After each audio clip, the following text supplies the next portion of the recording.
देश के यशस्वी प्रधानमंत्री नरेंद्र मोदी जी के नेतृत्व में अयोध्या में राम मंदिर के भव्य राम मंदिर के निर्माण का कार्य जब तेजी के साथ आगे बढ़ रहा है, काशी में भगवान विश्वनाथ का परम धाम पूरी भव्यता के साथ देश और दुनिया के सामने छा गया है।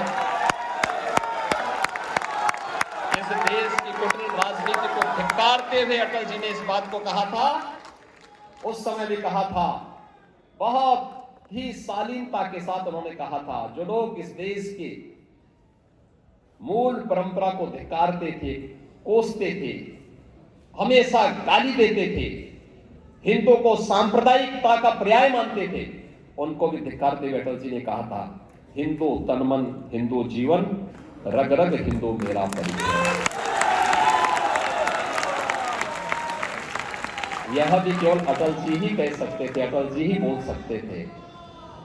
आपने देखा होगा, यानी समग्रता को समेटे हुए अगर कोई एक व्यक्तित्व हम सबके सामने देखने को मिलता है, वह व्यक्तित्व उस कालखंड में कोई था तो सर्वदेव अटल बिहारी वाजपेयी जी थे। और आज हम सब अटल जी की उन स्मृतियों के साथ जुड़े हुए हैं। उनकी जयंती की पूर्व संध्या में उन्हें अपनी विनम्र श्रद्धांजलि अर्पित कर रहे हैं। और मैं धन्यवाद दूंगा ब्रजेश जी को कि प्रतिवर्ष उन्होंने इस प्रकार के कार्यक्रमों को स्मरणीय बना दिया। बहुत कम होता है, जब तक व्यक्ति पद पे होता है तब तक तो यश गान गाने वाले बहुत होते हैं, पद के जाने के बाद भी कुछ समय तक हो सकता है। लेकिन अटल जी प्रधानमंत्री पद पर 2004 में निवृत्त हो गए थे। आज अटल जी भौतिक रूप से हमारे बीच में नहीं है, लेकिन अटल जी की कविता पाठ हो, उनके साहित्य के बारे में वर्तमान पीढ़ी को जानकारी हो, अटल जी के संपूर्ण व्यक्तित्व और कृतित्व की जानकारी वर्तमान पीढ़ी को हो, लोकप्रिय कवियों को, साहित्यकारों को मंचों पर सम्मानित करके हम अटल जी की इस परंपरा को सम्मानित कर सकें। इस कार्यक्रम को लखनऊ में इतनी भव्यता के साथ आयोजित होना यह अत्यंत सराहनीय पहल है। मैं ब्रजेश पाठक जी को और उनकी पूरी टीम को इसके लिए हृदय से धन्यवाद दूंगा और विश्वास व्यक्त करूंगा कि परंपरा निरंतरता दिए हुए, क्योंकि यहां पर अटल जी के सहयोगियों को तो सम्मानित किया ही, अटल जी की स्मृति में जो अनेक कार्यक्रम हुए, उन कार्यक्रमों से जुड़े हुए युवा साथियों को भी सम्मानित किया गया। मैं सबसे पहले अटल जी की स्मृतियों को कोटि कोटि नमन करते हुए उनकी पावन जयंती के इस आयोजन के अवसर पर मैं पूर्व संध्या पर आयोजित कार्यक्रम में उन्हें प्रदेश शासन की ओर से विनम्र श्रद्धांजलि अर्पित करता हूं। अटल जी का नाम भारत के सार्वजनिक जीवन में दलीय सीमाओं से ऊपर होकर के हर व्यक्ति बड़ी श्रद्धा और सम्मान के साथ देखा है। और यह न केवल सार्वजनिक जीवन में रहने वाले किसी भी व्यक्ति के लिए, बल्कि भारतीय जनता पार्टी के तो एक कार्यकर्ता के लिए इतना भी अनुकरणीय होना चाहिए कि 6 दशक का एक लंबा सार्वजनिक जीवन बिना किसी कलंक के, एक निष्कलंक जीवन जिस व्यक्तित्व ने जिया था, वह नाम था अटल बिहारी वाजपेयी जी का। भाइयों बहनों, राजनीति के बारे में और सार्वजनिक जीवन में कार्य करने वाले कार्यकर्ताओं के बारे में अटल जी ने कुछ बातें कही थी। उन्होंने कुछ बातें बहुत स्पष्टता के साथ कही थी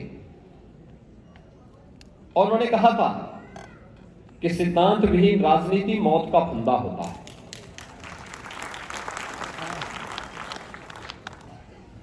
सार्वजनिक जीवन कुछ मूल्यों, कुछ आदर्शों को लेकर के होना चाहिए, लेकिन साथ साथ उन्होंने बहुत सारी चीजें दी।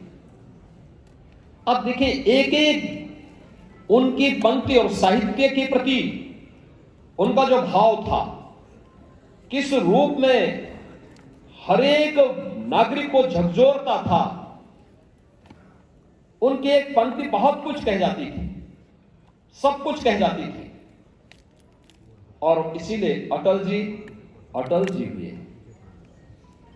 और अटल जैसा कोई नहीं, यह हमेशा व्यक्ति इस बात को स्वीकार करता है।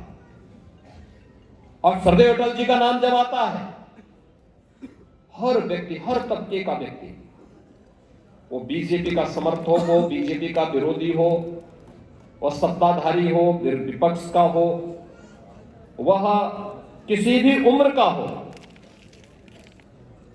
अटल जी इन सभी सीमाओं का अतिक्रमण करते हुए सदैव लोगों की श्रद्धा और सम्मान के विषय बने रहे। और यही कारण है उन्होंने सदैव उन मूल्यों को सार्वजनिक जीवन में ध्यान रखा, अपने मूल्यों और सिद्धांतों के साथ कोई समझौता नहीं किया।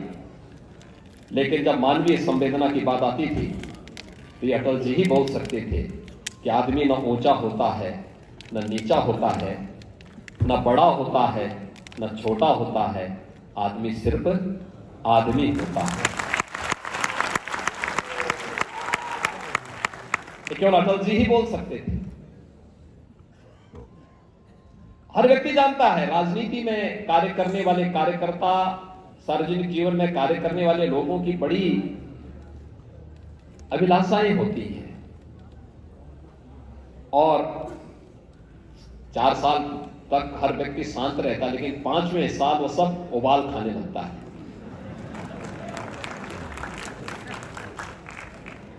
और तब अटल जी ने इस बात को कहा था, एक बात उन्होंने कहा, कार्यकर्ताओं से कहा था उन्होंने कि छोटे मन से कोई बड़ा नहीं होता और टूटे मन से कोई बड़ा नहीं होता। भाइयों बहनों, बहुत कुछ संदेश दे देता है। और याद करिए, प्रधानमंत्री पद की शपथ जब पहली बार उन्होंने ली थी, क्या कहा था उन्होंने? कितना कुछ कहा था, मेरे प्रभु मुझे इतनी ऊंचाई कभी मत देना, गैरों को गले न लगा सको। ये अटल जी ही कह सकते थे। इस देश की उस राजनीति को,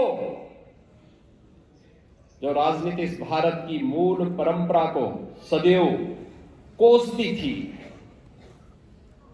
सदैव धिक्कारती थी, जिसके कारण स्वतंत्र भारत अपने मानबिंदुओं की पुनर्स्थापना के लिए कभी ईमानदारी से पहल नहीं कर पा रहा था।